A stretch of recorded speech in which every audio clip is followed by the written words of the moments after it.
देखु जगन्नाथ महोत्सवर यहाँ हूँ द्वितीय उत्सव द्वितीय वर्ष द्वितीय वर्षर जोपरी भाव में नियाली अंचल में आज जगन्नाथ महोत्सव पालन करा जाउछि मान्यवर विधायक तत्वावधान एवं नियाली अंचल समस्त जनसाधारण सहयोग में आज नियाली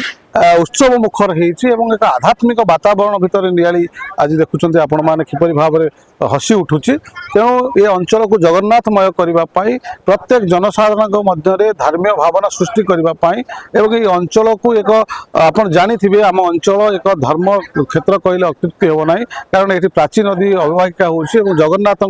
मामू घर माटी तेणु ये मामू घर माटी माटी जो जगन्नाथ महोत्सव आज आडंबर सहित पालन करा जाउछि हजार हजार संख्या महिला माने आज किपरि भाव में कलश यात्रा शोभा यात्रा कले एवं आज 16 तारीख पर्यंत जो महोत्सव चलो दिन सारा ये कीर्तन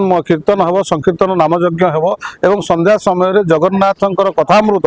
विभिन्न ओडिशार विभिन्न प्रवचक माने प्रचार प्रसार करेंगे तेणु आम आपण माध्यम नवेदन करुचु नियाली अंचल प्रत्येक जनसाधारण को समस्ते आसतु एक धार्मिक मनोभाव नहीं एवं नियाली एक भाईचारार संपर्क नहीं आम समस्ते जगन्नाथ प्रेम उज्जीवित होगा और जगन्नाथ को आम नियाली अंचल में किपरि भाव में शांतिर वातावरण फेलीज ओडिशा किपरि भाव में